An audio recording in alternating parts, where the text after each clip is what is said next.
El futuro de Colombia, está en nuestras manos. Hoy me comprometo con todos los colombianos, por un país donde todos que por un país de solución, y no de agresión,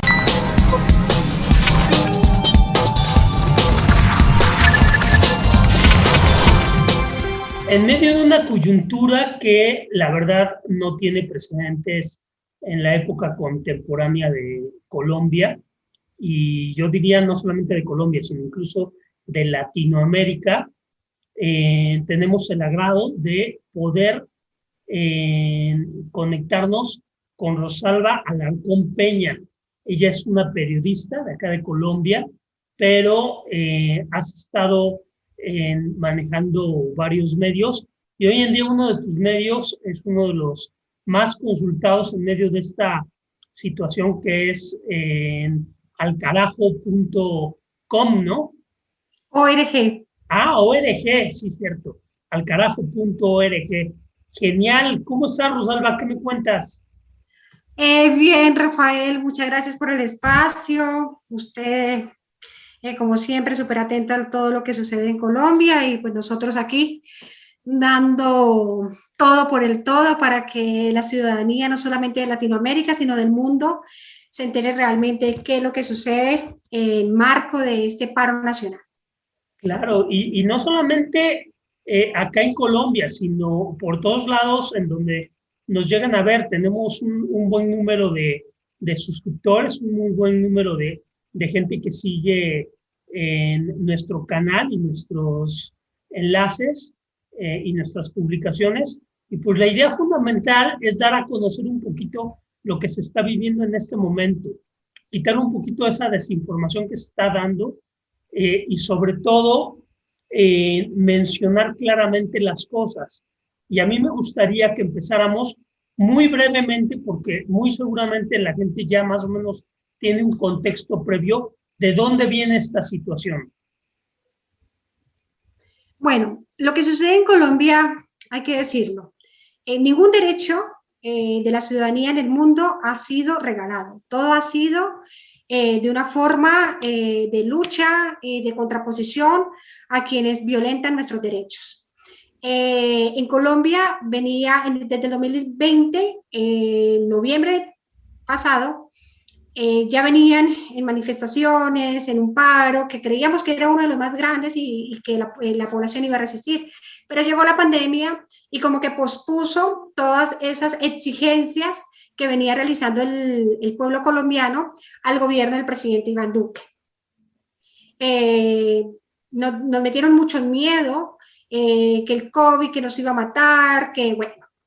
Resulta y pasa que ya pasando un año, la ciudadanía colombiana, solamente en un día, fallecían en Bogotá 430 personas por COVID, la falta de atención en el sistema de salud. Esto nos hizo preguntarnos si realmente qué terminaba de ser más asesino, si el COVID o el mal sistema de salud que tenían los colombianos, porque en la atención los mataban para la casa. Estás contagiado, te vas para la casa, te recuperas, si se enferma o se agrava mucho, puede venir a mirar a ver si de pronto tenemos camas UCI. Y esto hizo que los colombianos dijeran, pues si no nos mata el virus, nos está matando el sistema de salud, tenemos que salir a las calles porque el gobierno no nos está solucionando nada. Y lo que hizo que iniciara este estallido social el 20 de abril fue precisamente una reforma tributaria, la reforma fiscal, donde el gobierno de Iván Duque buscaba sacar dinero a la población colombiana cuando lleva un año sin trabajar, mucho desempleo, empresas cerradas, algunos muy enfermos y sobre todo la gran preocupación ha sido la sistematicidad en las masacres. Nosotros solamente en este año se registran más de 30 masacres en el pueblo colombiano.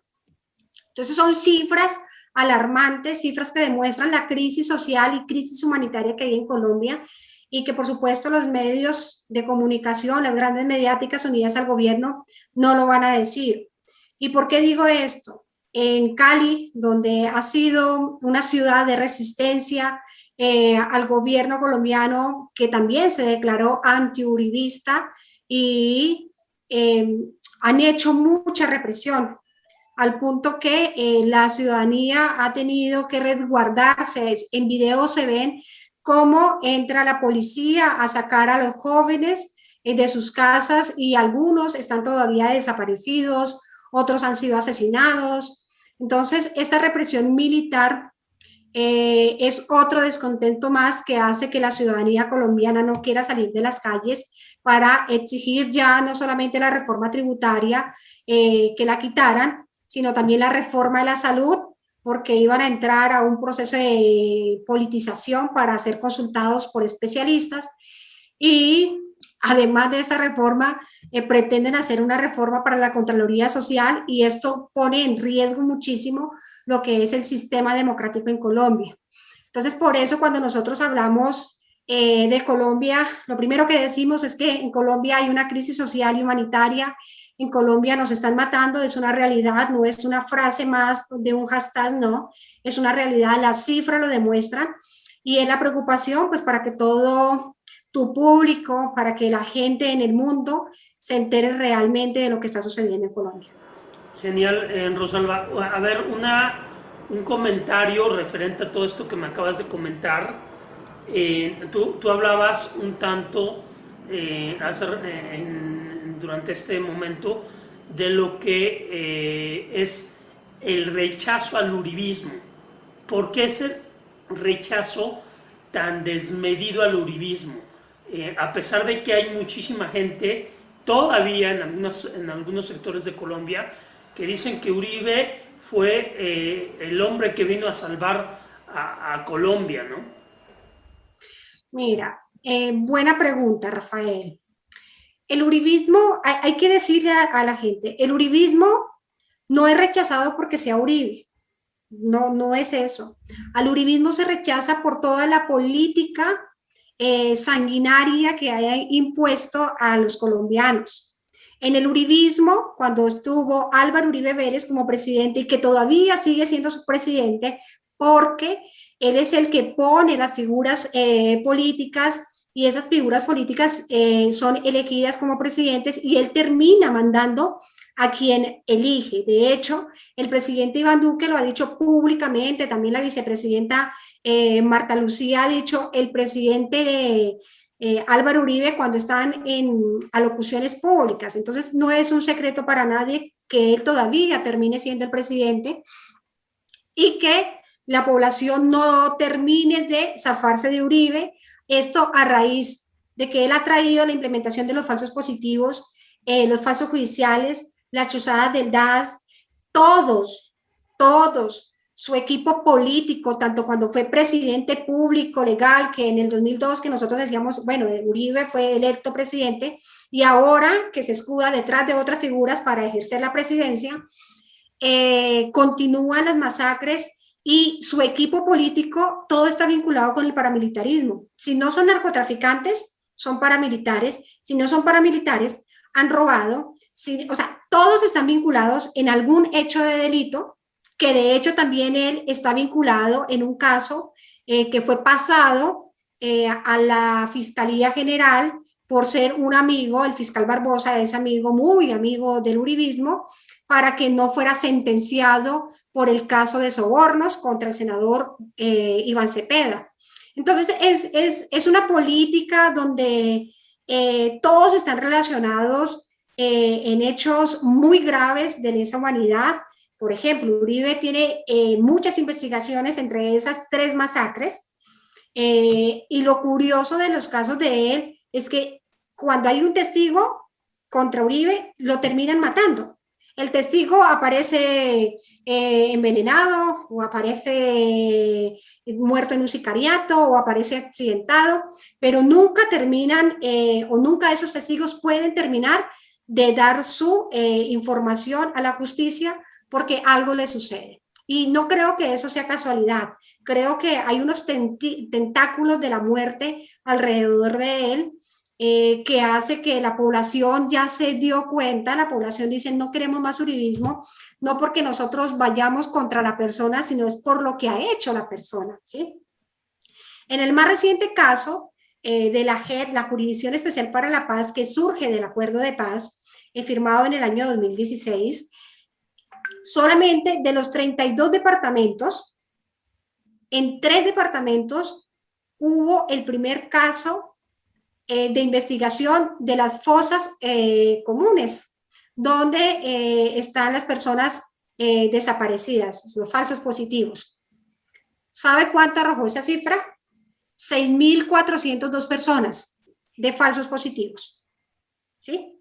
Entonces, la población en Colombia dice no al uribismo es porque está cansada de la muerte. Es eso. Cuando Uribe estuvo preso, ¿sí? Detenido en su finca Lubérrimo, por el caso de sobornos, donde la Corte Constitucional dijo tenemos que dar detención domiciliaria a el senador Uribe, porque tuvo que renunciar a su curul para que no fuera enjuiciado por la Corte y pasara directamente a la Fiscalía. Esa detención nos costó una masacre por día. Oye, Rosalba, tú acabas de tocar varios temas que a mí me llaman muchísimo la atención porque ahí se entretejen muchísimas historias, que es lo que provoca en gran medida el estallido social que en este momento está viviendo Colombia.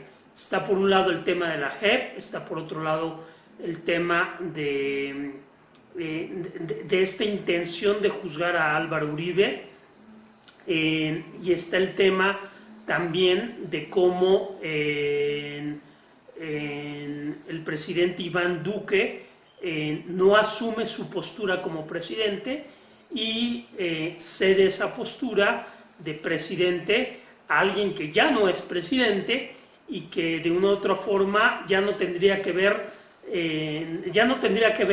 nada en esta situación, ¿no? Que es precisamente Álvaro Uribe Vélez. Y a todo esto se le suma el tema de que hay movimientos políticos grandes dentro de Colombia que le están dando un poder impresionante a Iván Duque para poder mover precisamente el gobierno. Y muchísima gente en esta última semana se ha expresado sobre qué pasaría si el presidente decreta se me fue. Estado de conmoción interior. Exactamente. ¿Por qué? Porque pudiera en algún momento por decreto cerrar la JEP, poner a los magistrados que él quisiera en los puntos claves, que ayudara a Álvaro Uribe a salir ileso de todas las investigaciones que tiene ante la Fiscalía, que al final de cuentas el fiscal es amigo de Iván Duque, y entonces esto se vuelve todavía una dinámica muchísimo más complicada. O sea, no hay entes de control que realmente se puedan decir que están del lado de la población. Todo pareciera indicar que todos los entes de control del Estado colombiano apoyan a Iván Duque y no apoyan al gobierno. ¿Me equivoco o está errada mi percepción? Lo que pasa es que, por ejemplo, debemos de verlo, la postura de Iván, analicemos la postura de Iván Duque. Iván Duque, si bien es cierto, él está bajo las órdenes de Uribe, eso no cabe la menor duda, y él lo dijo claramente cuando era candidato, dijo: mi mentor político es Álvaro Uribe Vélez, y cuando uno habla de mentor político a una figura que ha representado mucha sangre en el país, nosotros como colombianos tampoco podíamos ser tan inocentes, ¿no? Claro. Y a partir de eso, ahí es donde uno llama a la corresponsabilidad, ¿no? Lo que está sucediendo en Colombia también forma parte de la responsabilidad de la cierta cantidad de población que votó por él. Ahora, la elección de Duque tiene dos elementos. Uno, dineros del narcotráfico, investigaciones que están públicas y que él lo sabe, los vínculos con el Niño Hernández, que para nadie es un secreto, y eso también lo sabe la Fiscalía. Para mantenerse, pues porque todo lo que alrededor del uribismo es paramilitares, narcotráfico y poder, a sangre y fuego como de lugar. se puede hacer una lectura diciendo que Iván Duque es una persona inocente y que el que toma todas las decisiones es Álvaro Uribe, ¿sí? Como para dejarle solamente la responsabilidad a Álvaro Uribe Vélez, ¿sí? Pero resulta y pasa que legalmente el presidente de Colombia es Iván Duque. Claro. Entonces, o sea, es un presidente legal, pero no legítimo. Legal porque está constituido por la Constitución y listo, pero ilegítimo porque hay un pueblo que no lo reconoce, ¿sí? Okay. Entonces, se hace reconocer a la fuerza.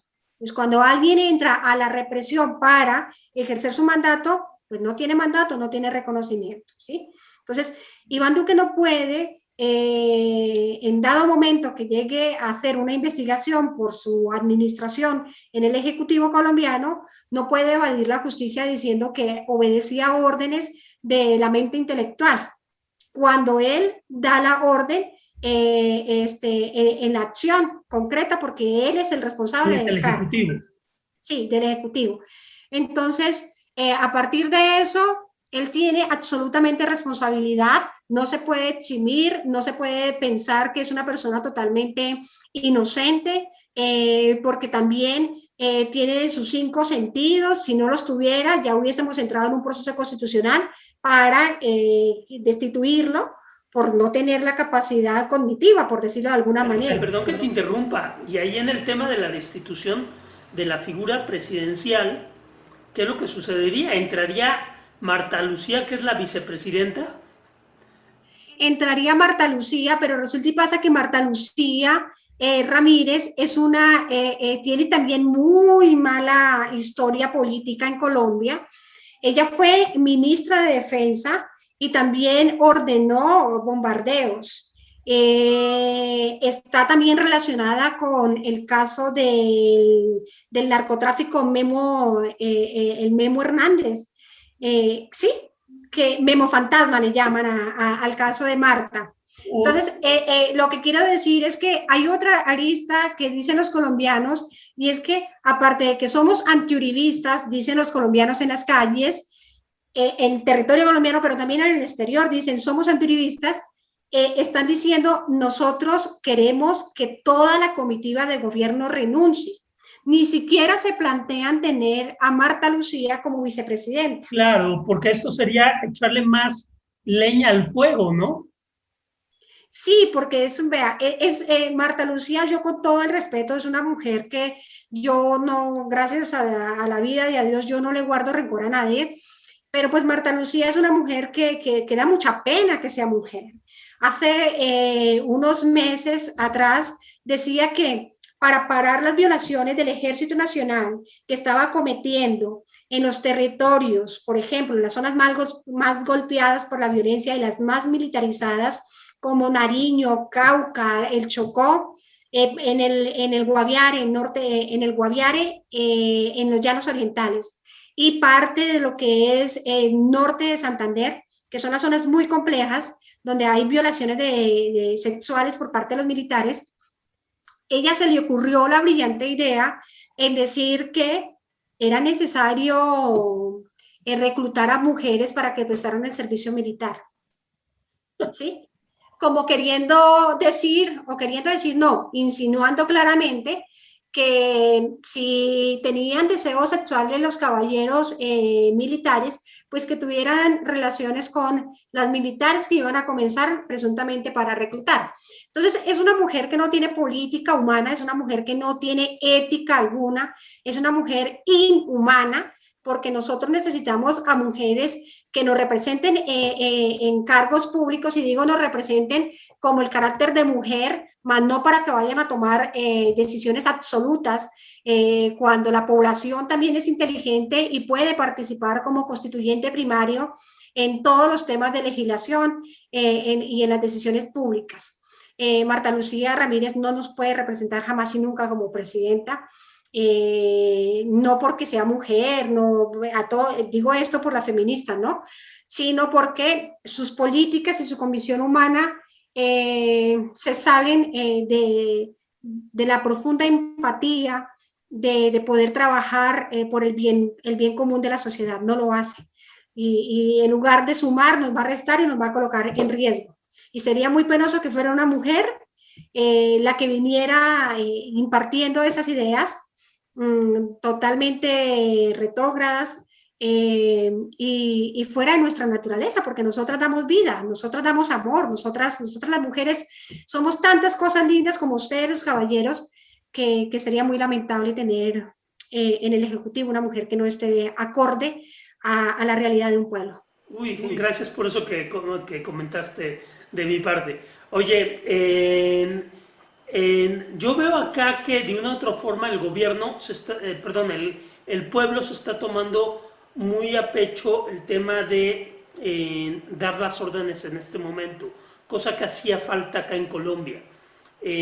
Ahorita es el gobierno, al final de cuentas, es un gobierno representativo que toma la iniciativa creyendo que eso es lo que quiere el pueblo y es lo que no quiere el pueblo.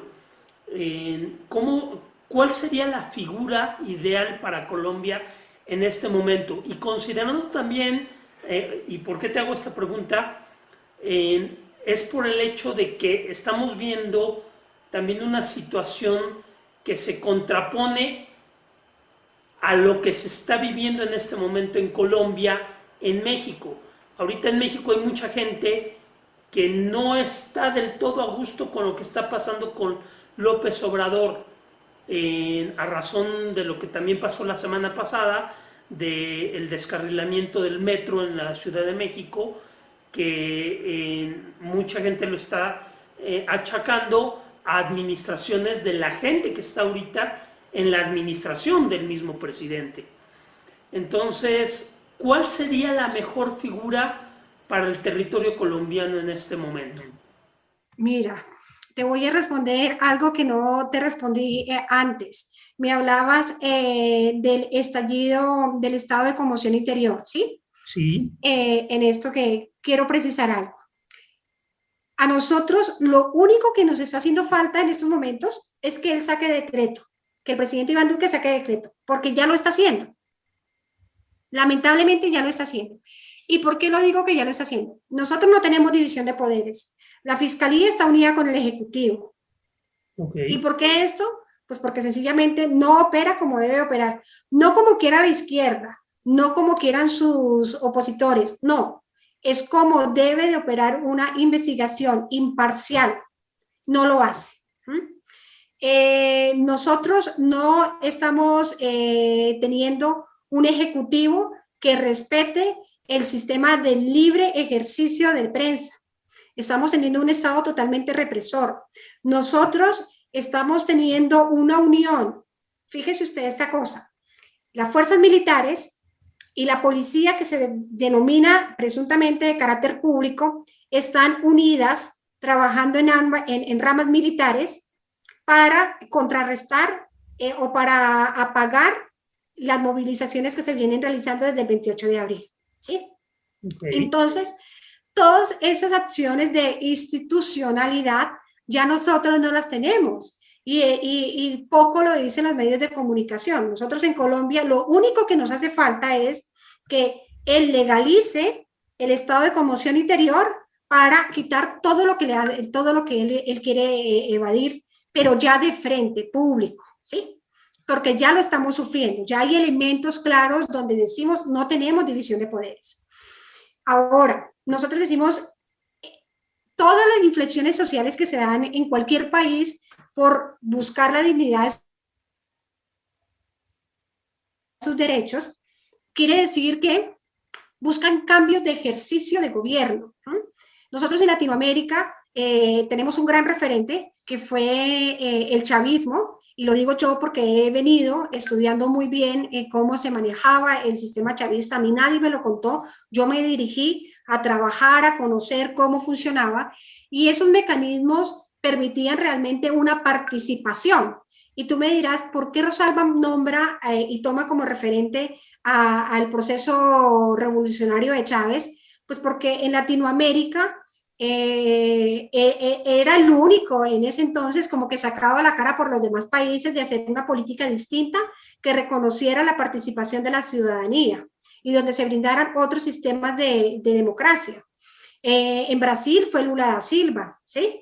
Que fue detenido y que ahorita con el paso del tiempo se dieron cuenta en las investigaciones que todo lo que habían hecho era incorrecto y que lo único que meterlo preso a Lula da Silva era para detener su explosión en el sistema democrático que estaba llevando a cabo. Claro. En Colombia realmente es algo totalmente novedoso, ¿sí?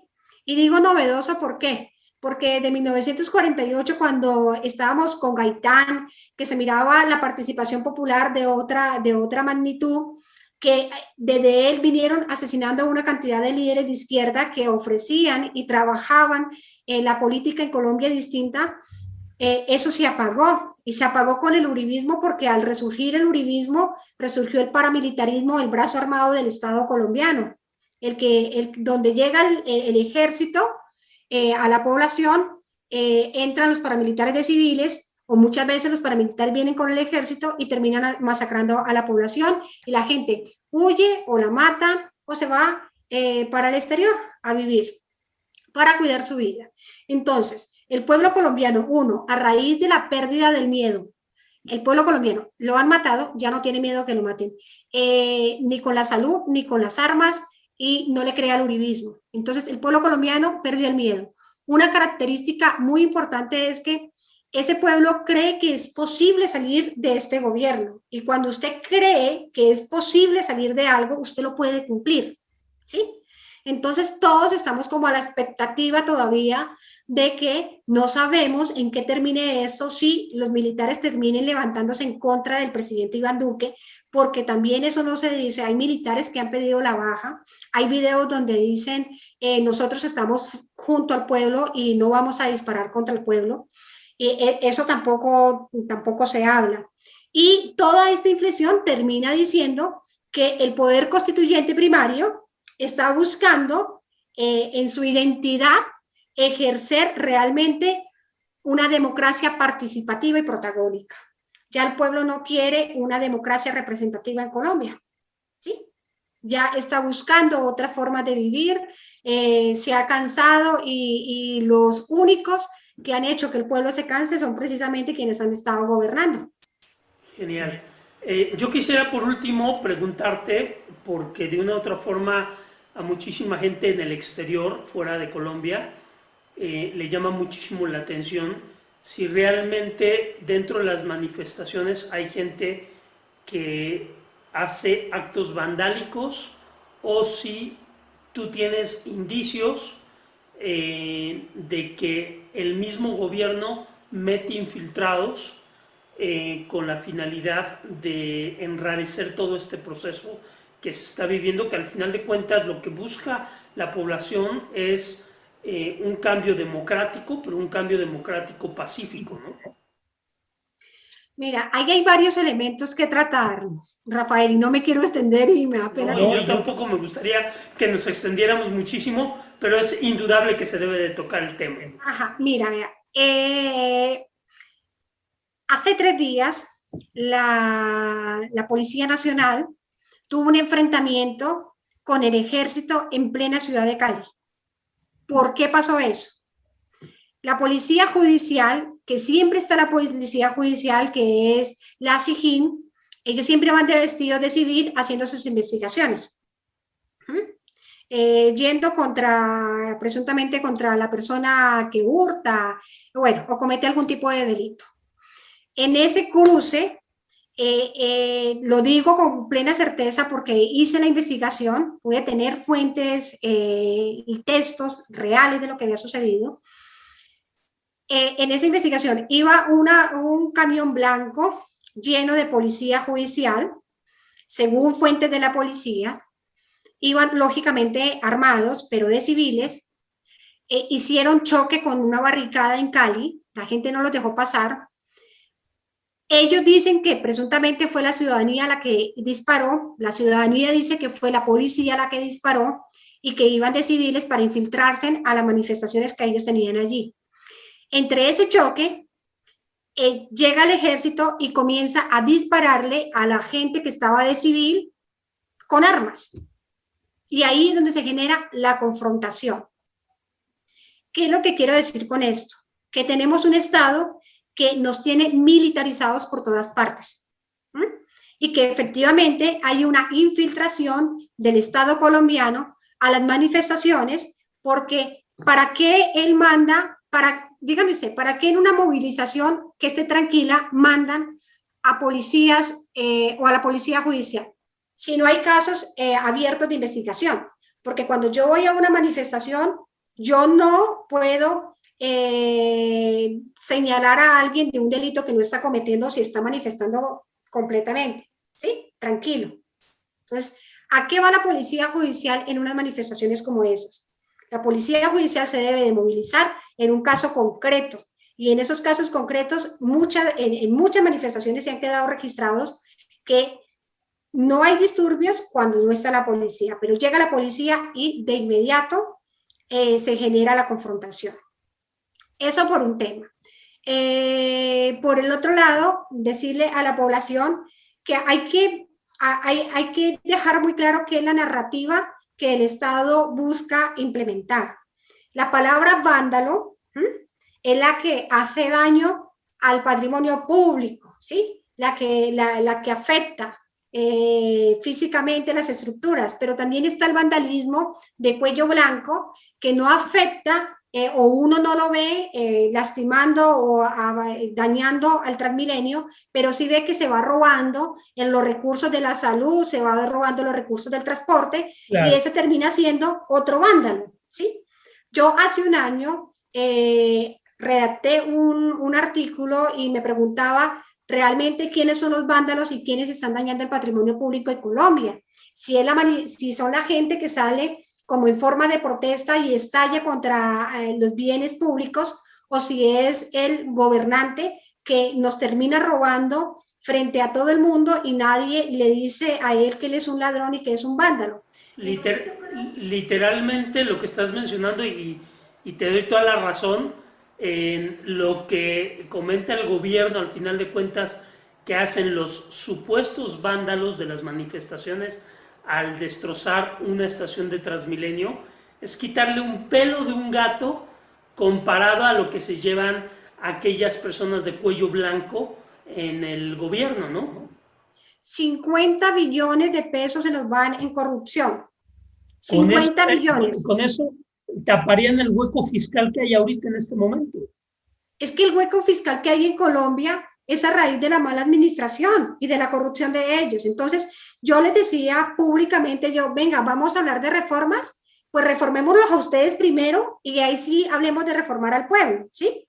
Reformemos la forma administrativa de cómo ustedes nos vienen robando, devuelvan ustedes todo el dinero que nos deben a nosotros y hablemos de reformas, ¿sí? Empecemos por Obredech, hablemos de la presa esta de allá de Medellín, en fin, toda esa cantidad de dinero que se han robado. Total, hablemos de toda la cantidad de dinero que le dan a los grupos pequeños, a los grupos pequeños de empresarios que están llenos de dinero como Sarmiento Angulo. Eso no lo dicen. Los regalos de dinero que le dan a Bianca, eso no lo dicen. Las camionetas que se compró Iván Duque ahorita para el gobierno, ¿realmente son necesarias? Más de 9.000 millones de pesos se fueron en eso. ¿Sí? Y entonces están diciendo ahorita, Rafael, que van a pasar la reforma tributaria, que ya no de 25.000 millones, sino que ahorita la van a pensar a pasarla de 8.000 millones. Entonces, ahí es donde yo digo, o sea, ¿quién nos tiene el dinero? O sea, pónganse de acuerdo todos los ladrones que están mandando en Colombia, todos los ladrones de la corrupción, absolutamente todos, que nos regresen el dinero. O sea, que, por ejemplo, en pandemia, ¿cómo es posible, Rafael, que nosotros se nos hayan incrementado, somos 50 millones de habitantes y tenemos 20.000 en pobreza? ¿Sí? Solamente en Bogotá, 30.000 en Colombia, 30 millones. Entonces, nosotros, si nosotros nos ponemos a hacer esas cifras, tenemos que decirle a los mandatarios, pues que nos devuelvan el dinerito que nos deben, que nosotros sí vamos a necesitar una reforma tributaria, pero no de la magnitud que ellos nos dicen, y podemos hablar. Pero si ellos no ceden, Rafael, el pueblo colombiano no va a salir de las calles, el pueblo colombiano se va a mantener en las calles. Digamos que lo que veníamos hablando al inicio de esta conversa, que supuestamente estaban llamando a dejar las calles, ya aparecieron por ahí muchos, dizque, a mí me dio mucha risa, dizque el pacto de la esperanza, y yo dije, ¿cuál pacto de la esperanza? ¿Quiénes son? Y voy y miro y son las mismas caras viejas, perdónenme la expresión, señores políticos, no tengo nada en contra de la edad, pero son hombres de 60, 70 años que toda la santa vida han gobernado el país y vienen a decirnos en estos momentos que ellos nos van a sacar de la crisis que tienen. Y que son los que se avientan la bolita entre sí. Oye, Rosalba, no quiero alargar mucho el tema, te agradezco muchísimo tu tiempo. Yo nada más quiero, para que la gente en el exterior de Colombia esté plenamente consciente de la grave situación que se está viviendo y de la forma tan irrisoria que el gobierno quiere tapar el sol con un dedo, que me confirmes este temita que yo traigo mucho clavado en mi sentir. Normalmente el gobierno le está inyectando a familias enteras 120,000 pesos colombianos, que son poco más, poco menos que $40 mensuales. ¿A cuánto asciende una canasta básica en Colombia? Rafael, hagámosle la cuenta rapidito aquí para los amigos que nos ven. Un arriendo económico en la parte sur de Bogotá, coloquemos la capital porque ahí es donde llega todo el mundo, está costando 750,000 pesos y el salario mínimo está en 900. Hágame cuentas, sin pagar servicios, sin pagar agua, sin pagar la internet, sin pagar nada de eso. Y el apartamento es pequeñito, de 2 habitaciones, un baño, la sala y la cocina.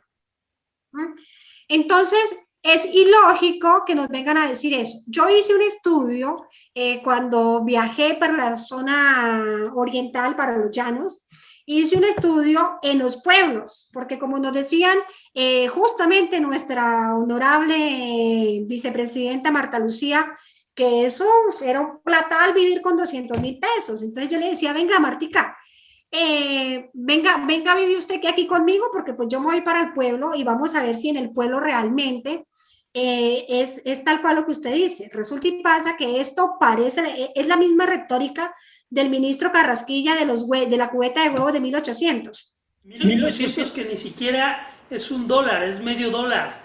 Yo creo que en ningún país una cubeta de huevos, o sea, un cartón entero de huevos, 30 huevos, vale medio dólar.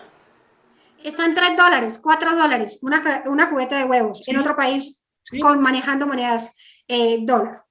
Entonces, me fui para allí, para los llanos, y me di cuenta que el salario mínimo que pagan en la población, en los pueblitos, está en 500 y 100,000 pesos, ¿sí? Las domésticas están ganando 200, 300,000 pesos. Pero resulta y pasa que un arriendo de una casa está evaluado en 450,000 pesos. Es decir, tenemos a la gente aguantando hambre. El Estado colombiano tiene a la gente aguantando hambre. Y aquí la responsabilidad es absolutamente de todos. Aquí no se salva ni los senadores de izquierda, ni los progresistas, ni nada. Aquí todos tienen la responsabilidad. Porque no puede ser cierto que ni siquiera la ley se cumpla, ni siquiera lo que está establecido.